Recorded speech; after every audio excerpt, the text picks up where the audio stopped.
What's up? Welcome back.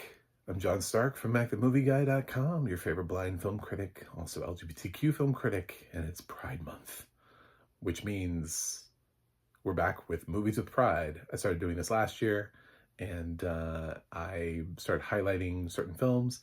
Last year, I kept it to just only movies with audio description. I wanted to kind of branch out a little bit more into what is queer cinema, which is often relegated to independent film and doesn't quite get the kind of representation. So I'm using a couple of titles this year to be able to talk about what that looks like for very specific reasons, and also why these films should consider having audio description, because they don't. This one is Layla. This premiered at the 2024 Sundance Film Festival, and I got it off of Apple.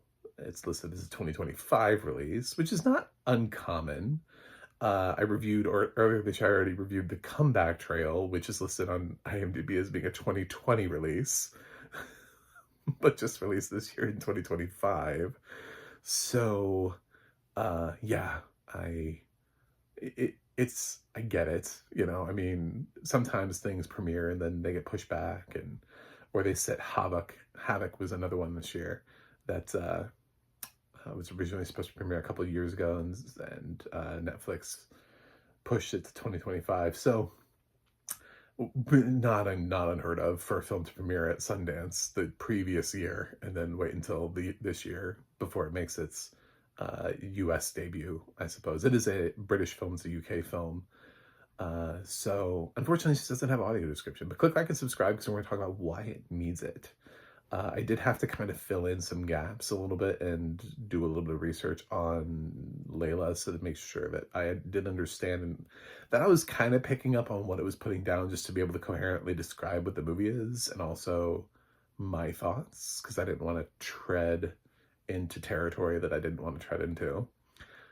I don't know any of the actors. It's an independent film. It's also a first time feature, and I'm not going to try to butcher anybody's name. I've got nothing here. So the main duo here, we have Layla, who is a drag queen in the UK, in London, who is a Palestinian Brit who is also Muslim and identifies as non-binary, the character. So they are performing drag, and their family doesn't know, and their families would never accept them. They're incredibly conservative family. So they're kind of living this life out on their own. And they're at this gig, and they during like a drag event for a corporate gig, and they meet this young man, Max, who is immediately interested in them, and they sort of explore this relationship and the possibilities, and we follow them on this journey. And it's a complicated journey because you can see that it's two young people falling in love, but it addresses sort of the nature of genderqueer and gender identity, and expressing your needs to your partner in terms of what is it that you're feeling in any moment, and also kind of like the fear of being unable to, when you sort of live in sort of a repressed childhood. When you think about Layla growing up in the community in which they grew up, and having to sort of step out and separate from that, and to be able to find themselves and to be able to live authentically as who they are, there's always still some sort of trepidation that they don't quite still fully know how to express themselves. And in a situation where they're in a relationship instead of just like a hookup, how do they navigate that in a way that doesn't sacrifice or offend their partner? But ultimately, when you don't do that, you end up sort of sacrificing the relationship in the long term. It's very sort of interesting and complicated. And what I love about Layla, and why I think we should audio describe it, is A, we don't have enough films that talk about non-binary characters. Also, it has a Palestinian drag queen at the center of it. I mean, I don't know that we can get much more diverse than that. But um, so it's, I mean, it has a lot of thoughts and ideas and cultural issues. But as far as like where queer cinema has come, it doesn't sort of address any of the earlier tropes where there was sort of almost this like kitschy, slightly campy feel to some of the films that were hitting mainstream back in the day. It's like, but I'm a cheerleader, right? Love that movie. I'm not trying to besmirch it at all, but it has a vibe. And while it's exploring its thoughts and its characters, sexuality, it is doing it sort of through a lens, almost like the John Waters lens that seemed to sort of hit everything, or a lot of films, a lot of LGBTQ cinema in the 90s. Now we just have a film that sort of is presented like any typical indie and doesn't really feel like it falls into any vibe. These characters could have been swapped at any point in time and told uh, different stories about different relationships and different dynamics. Like Layla could become like an anthology series about relationships and different people having sort of the same problem about communication and asserting themselves within a relationship, and you would still have like the same look, the same vibe. You can have the same characters, the same diversity and everything within the film.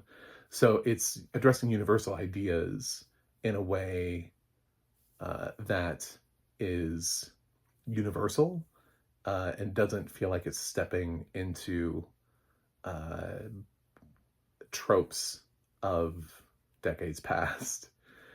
It certainly owes a lot to the fact that queer cinema existed for so long and built its way to where we could have a film like Layla, and also through television shows. And I mean, like, there's a long history. Like, everything stands on the shoulders of something. Everybody is where they are because of somebody else. Somebody had to be first. And so when you go back far enough, that's when you sort of see where Layla owes a lot of its energy to. I'm not going to say that also this is the first non-binary character to ever be represented on a film in a relationship. Nothing like that. But to be able to have this as sort of a complicated story about just simply who am I and how do I tell you that? Uh, what do I want? How do I tell you that at the end of the day? And, representing young people and how simply failing to do that can cause bumps in the road in a relationship. I think it's all very interesting. I think Layla is an intriguing film, sort of bold in its choices. It's also it also needs audio description. I'm blind, and it's a film about drag. I have no idea what they're ever wearing. Well, I think of drag queens as she. I every time I'm so used to saying she for drag queens.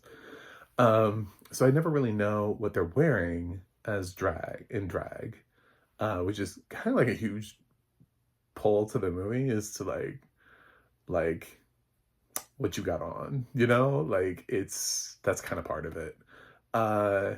But without that, and like I never know how they're presenting either, like anything, and that's kind of a big part of being identifying as non-binary. And also, we know the characters coming in drag culture, so how are you presenting? I don't know. So there are a lot of visual, aesthetic, specific things that actually tie into the plot that actually matter.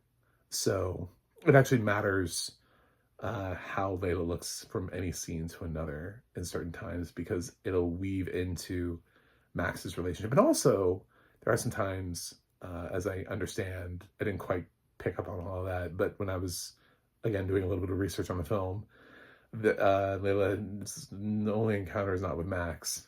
So they explore some other encounters as well. And those encounters are mirrored a lot by, this idea of masculine versus feminine, and uh, Layla having to give up part of themselves in order to have an encounter with somebody. So, uh, missed that at all. Yeah, I can hear the sound effects and I know that people are having sex. Like, that is. Didn't miss that. I know what that sounds like. But there's still no description of it. I don't know. I mean, I guess I'm supposed to assume that Layla would be bottom, but that's also reductive. So I don't know that. So, I mean, like, there are things that we could, uh, that a lot of things could benefit from. And there's plenty of space to do it in. Like, this film is not dialogue driven. It's driven by the experience, by the whole experience, by the visual experience, by living in this world of Layla. I want to sing like "Land of Lola" from Kinky Boots here, the land of Layla. Um, it benefits a lot from that. So I think this film has a lot of potential. I don't see how I could possibly not like this movie if it had audio description on it. It's high enough, it's far enough away from everything I kind of have like floating grades in my head for films that don't have audio description. And I would say it's high enough and far enough away from the mid that I don't think audio description would suddenly throw this movie in the negative. And I'm aware of at least some of the things that I missed that were not in audio description, but I would still like to have the context and to have the full experience. I think, um, you know, it's just an accessibility thing. Like, I have to fight for accessibility for all sorts of people, for content that I don't necessarily want to watch or love or need, in genres that I don't normally talk about. And I have to try to find a way to talk about films that are not really my thing, and try to talk about and advocate for accessibility for things that I would not normally, if I wasn't doing film criticism, if I wasn't talking about it, I wouldn't necessarily try to give all those films the time of day. But there's an audience for them. I know there's an audience because I keep talking to other blind people. So there are queer blind people that exists. So to say that queer cinema is inaccessible to those people in large part, if it's not mainstream, is kind of disappointing. So I would hope that films like Layla, when they're considering to go to film festivals like Sundance, would find a way of creating an audio description track ahead of time. And then all that has to happen is that track follows. Like, I know blind people who go to Sundance. So basically, from day one, your film was inaccessible. Like, you never thought about accessibility beyond anything. For a film that is all about acceptance and is all about, expressing the needs, I'm expressing my need. I need audio description. Like, I hear what you're trying to say, but at the same time, that's what I'm responding. you know? So that's the communication that we're getting out of Layla. So I have communicated to you my needs, you've communicated your needs, and we have now reached this mid ground. So yeah, I like Layla. I would say watch it, especially if you're sighted and you don't require accessibility. If you're blind or low vision like me,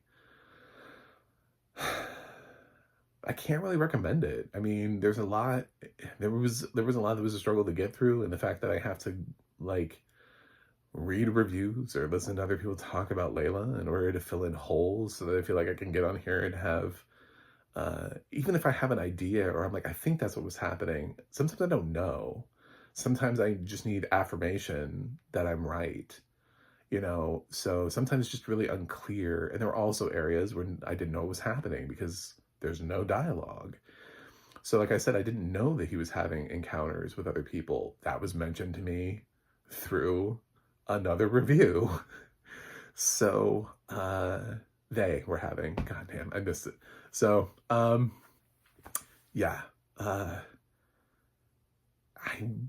I want to like this movie. I want to give it support and thumbs up and all that. And I think the themes and ideas that are expressed in Layla are refreshing.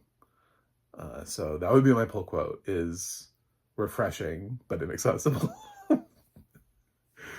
uh, yeah. So my unwatchable due to lack of audio description, I guess, is my grade. And that's it. Thanks for watching. Thanks for subscribing. And I will see you guys on the other side.